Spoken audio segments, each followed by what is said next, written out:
Maayong adlaw mga kapatid, liway abas ni para sa News 5 Bisaya. Gilauman nga adunay mga balod sa tsunami nga moabot og ubos pa sa usa ka metro ang kataas sa mga baybayon sa Luzon, Visayas ug Mindanao nga nagatubang sa Pacific Ocean. Human sa kusog nga linog nga magnitude 8.8 nga nahitabo duol sa Russia karong Miyerkules. Matod sa PHIVOLCS, posibleng moabot ang unang mga balod tali ala 1:20 hangtod alas 2:40 sa hapon, Philippine time kini. Apan ilang giingon nga basin dili pa kini mao ang pinakataas nga balod ug posible pa kini magpadayon sulod sa pipila ka oras. Nagpagula og preemptive evacuation order ang Department of Interior and Local Government alang sa tanang komunidad nga duol sa baybayon sa mga probinsyang atubang sa Pacific Ocean. Sa ilang pahayag, giauhag sa DILG ang mga residente nga magmatngon og likay sa baybayon. Giingnan usab sa DILG ang mga apektadong LGU nga buhaton dayon ang mga importanteng preparasyon tungod sa hulga sa tsunami. Kipahimangnuan usab sa ahensya ang mga tawo nga magpabiling alerto og likayan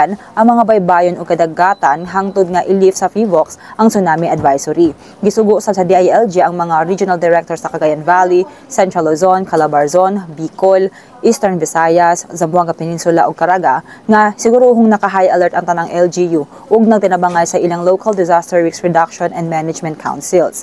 Sa Visayas, posible nga maapektuhan sa tsunami ang Northern ug Eastern Samar, Leyte ug Southern Leyte. Sa Mindanao, posible usab nga maapektuhan ang coastal area sa Dinagat Islands, Surigao del Norte, Surigao del Sur, Davao Oriental, Davao Occidental, Davao del Sur, Davao del Norte ug Davao de Oro. Padayon gibantayan sa mga otoridad ang kahimtang ug giauhag ang publiko nga maghulat og dugang nga update gikan sa PHIVOLCS, Department of Science and Technology ug sa ilang local disaster risk reduction offices.